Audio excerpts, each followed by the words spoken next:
எடப்பாடி விரட்டப்பட்டு அவர் மூஞ்செல்லாம் இறுகி போய் வெளியில் வரும்போது அந்த முகம் காட்டி கொடுத்து விடணும், கட்சி பிச்சு மறைச்சிட்டு வர. பெரியாரே ஏமாற்றுக்காரன்னு அண்ணாதுரையே சொன்னார். பெரியாருடைய சிஷியன்தான் அண்ணாதுரை. திமுக திராவிடர் கழகம், திராவிட முன்னேற்ற கழகம் 1949 பெரும் துரோகம் செய்தார். ஏங்க, அண்ணாவே சரியான கொள்கையில் போல. அண்ணாதுரையை திமுகவுடைய மாவட்ட செயலாளர்களே எந்த சாதி அதிகமாக இருக்கோ அந்த சாதியை சார்ந்தவனை தான் மாவட்ட செயலாளர் போடணும். பெரியாரை காலில் போட்டு மிதித்து பெரியாருடைய பிம்பத்தை உடைத்தவர்களே அண்ணாதுரை கும்பல் தான். என்ன திராவிட முன்னேற்ற கழகம், என்ன அண்ணா திராவிட முன்னேற்ற கழகம்? அதிமுகவில் இருக்கிற பல பேர் அமித்ஷாவுடைய பட்டியலில் இருக்காங்க. 2026 இல்லை 2029 கூட பிஜேபியோட நாங்கள் கூட்டணி வைக்க மாட்டோம் அப்படின்னு சொன்னார். அதிமுக வெற்றி பெறுவதற்கு விஜயுடைய வாக்கு வங்கி தான், 10% வாக்கு வங்கி தான் எடப்பாடியுடைய நம்பிக்கை நட்சத்திரமாக இருக்கிறது. இங்கே அரசியல் சுயநலமான அரசியல் தான், பொதுநலம் என்பதே அரசியலே இல்லை. பாஜக கூட்டணி ஆட்சி தான் தமிழ்நாட்டில் அமைக்கப்பட வேண்டும், எடப்பாடியிடம் சொல்லி அனுப்பியிருக்கார். ராமதாஸுடைய அரசியல் வாழ்க்கை ஓய்வுக்கு போய்விடும். கூடிய விரைவில் தேர்தல் வருகிற பொழுது இது நடக்கும்.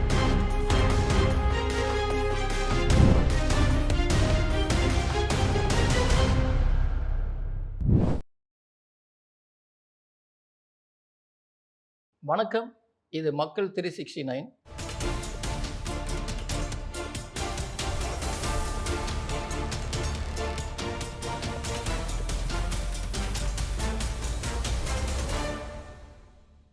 பொலிட்டிக்கல் வியூ நிகழ்ச்சியில் இன்றைக்கு நம்மளுடைய சிறப்பு விருந்தினர் மூத்த பத்திரிகையாளர், அரசியல் விமர்சகர் திரு தமிழா பாண்டியன் ஐயா அவர்கள். வணக்கம் சார். வணக்கம்.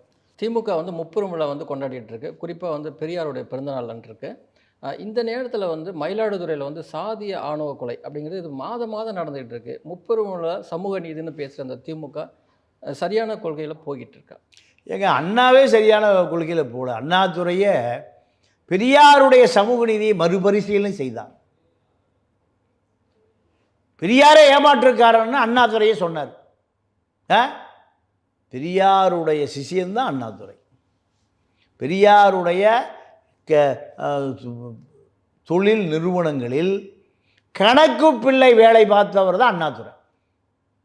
பெரியாரோடு விவாதம் பண்ணக்கூடிய, தர்க்கம் பண்ணக்கூடிய பெரிய அறிவாளி தான் அண்ணாதுரை கிடையாது. கணக்கு பிள்ளை நிறைய பேருக்கு இது தெரியாது.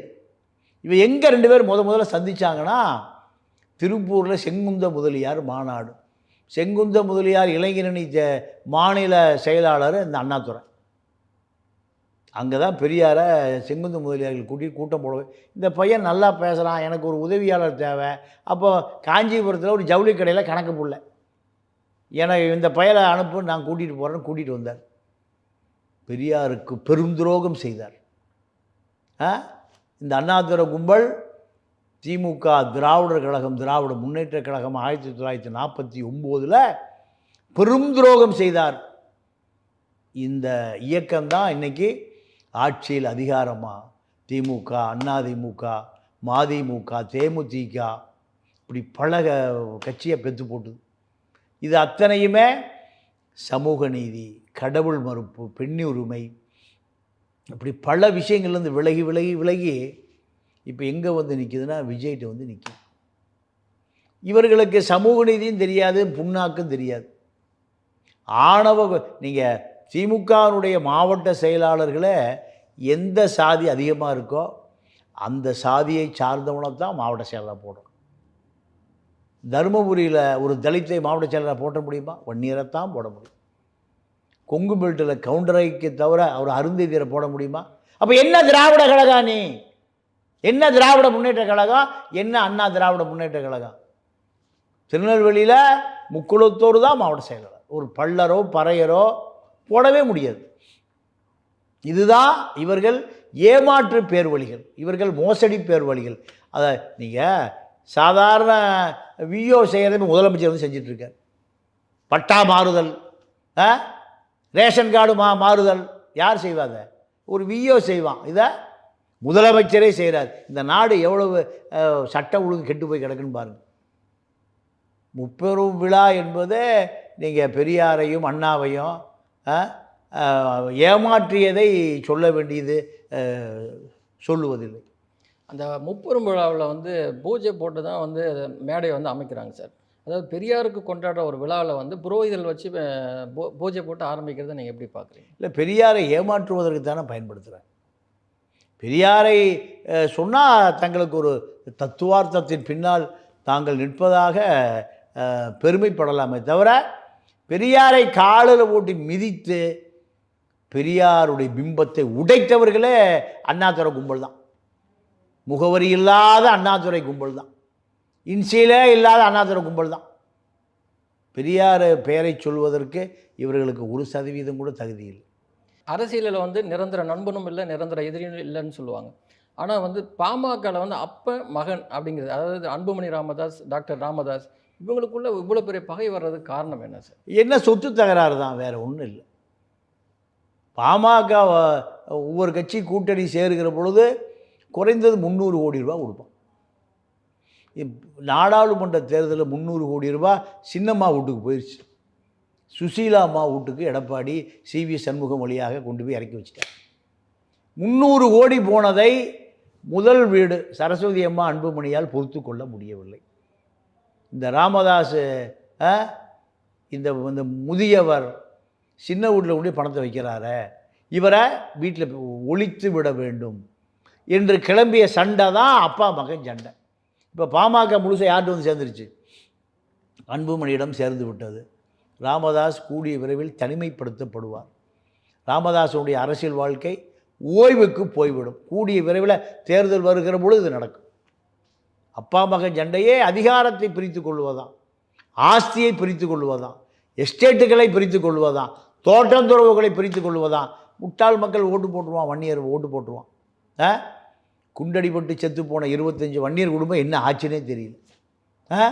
அந்த குடும்பத்தினுடைய அடையாளம் அழிந்து போகப்பட்டது. சாலை மறியலில் செத்து போனவன், வழக்கு வாங்கினவன், என்ன ஆச்சுன்னே தெரியல. ஆக இங்கே அரசியல் சுயநலமான அரசியல் தான், பொதுநலம் என்பதே அரசியலே இல்லை. பேரறிஞர் அண்ணா அவருடைய பிறந்தநாள் பொதுக்கூட்டத்தில் பேசின திரு எடப்பாடி அவர்கள், எங்களுக்கு பதவியோட தன்மானம் தான் முக்கியம் அப்படின்னு சொல்கிறேன். அடுத்த நாளே போய் அமித்ஷா வந்து சந்திக்கிறாரு. இதை எப்படி எடுத்துக்கிறது? இல்லை, அமித்ஷா விரட்டப்பட்டு 117 சீட்டு வேணும். பாஜக கூட்டணி ஆட்சி தான் தமிழ்நாட்டில் அமைக்கப்பட வேண்டும். இப்படி எடப்பாடியிடம் சொல்லி அனுப்பியிருக்கார். எடப்பாடி விரட்டப்பட்டு அவர் மூஞ்செல்லாம் இறுகி போய் வெளியில் வரும்போது அந்த முகம் காட்டி கொடுத்து விடணும், கட்சி பிச்சு மறைச்சிட்டு வர்றார். இதுதான் எடப்பாடிக்கு டெல்லியில் நேர்ந்த ஒரு அசாதாரண நிலை. எந்த நேரத்தில் வேண்டுமானாலும் பாஜகவை எதிர்க்கக்கூடிய பலவீனமாக போச்சு. ஏன்? அதிமுகவில் இருக்கிற பல பேர் அமித்ஷாவுடைய பட்டியலில் இருக்காங்க. Sengottaiyan, OPS, Sasikala, TTV, Velumani, Thangamani, CV Shanmugam, Palacode Anbazhagan, Natham, இப்படி பல பேர் பாஜகவினுடைய நண்பர்கள் பட்டியலில் இருக்கிறாங்க. இவர்களை மீட்டு இவர்களிடமிருந்து மீண்டு எடப்பாடியால் வர முடியாத இக்கட்டான நிலையில் தான் அதிமுகவினுடைய பயணம் தொடர்கிறது. அதிமுக வந்து 2026 இல்லை 2029 கூட வந்து பிஜேபியோட நாங்கள் கூட்டணி வைக்க மாட்டோம் அப்படின்னு சொன்னார். ஆனால் அதே சமயத்தில் இப்போ சமீபத்தில் பேசின திரு இபிஎஸ் அவர்கள் என்ன சொல்கிறார் அப்படின்னா, எங்களுடைய ஆட்சியை வந்து தொடர்ந்ததுக்கு வந்து பிஜேபி தான் காரணம்னு சொல்கிறார். இது கடந்த காலத்தை சொல்கிறார். ஜெயலலிதா மரணத்திற்கு பிறகு 2016, 21 அந்த இல்லை இது வரைக்கும் சொல்லாமல் இப்போ சொல்லுவதற்கு காரணம் என்ன திரு இபிஎஸ்? இல்லை, அதாவது பாஜக இப்போ ஒரு நெருக்கடி கொடுக்குது. அப்போ அவர் கடந்த காலத்தில் நீங்கள் செய்த உதவிக்கு நன்றியோடு இருக்கேன், ஆனால் அந்த நன்றி அதிமுகவை அழிக்க பயன்படுத்த மாட்டேன்னு இதான் செய்தி.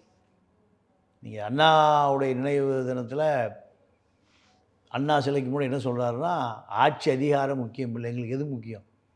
சுயமரியாதை தான் முக்கியம். நீங்கள் என்ன விரட்டினாலும் சரி, அதிமுகவை அழித்த கடைசி தொண்டன் எடப்பாடிங்கிற வரலாற்று பதிவை செய்யவே மாட்டேன், சிறைக்கு போகிறதுக்கு கூட தயார். இதுதான் அவர் அமித்ஷாவுக்கு சொல்லுகிற செய்தி. திரு விஜய் அவர்கள் வந்து மத்திய பிஜேபி அரசை எதிர்த்து பேசுகிறாரு, அதே சமயத்தில் மாநிலத்தில் இருக்கிற திமுகவையும் எதிர்த்து பேசுகிறாரு.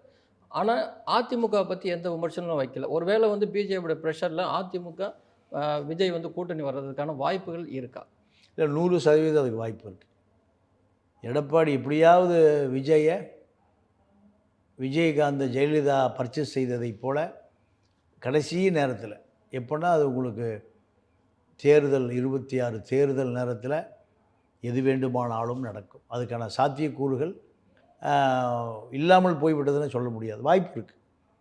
விஜய் எடப்பாடி முழுமையாக நம்பிட்டு இருக்கார். திமுகவை வெல்வதற்கு திமுகவுக்கு எப்படி முஸ்லீம் கிறித்தோர் படித்த தலித்து வாக்கு வங்கி இப்போ திமுக பக்கபலமாக இருக்கோ, அதே போல் நீங்கள் அதிமுக வெற்றி பெறுவதற்கு விஜயுடைய வாக்கு வங்கி தான் 10% வாக்கு வங்கி தான் எடப்பாடியுடைய நம்பிக்கை நட்சத்திரமாக இருக்கிறது. விரிவான அரசியல் தகவலுக்கு ரொம்ப நன்றி சார். நன்றி, வணக்கம்.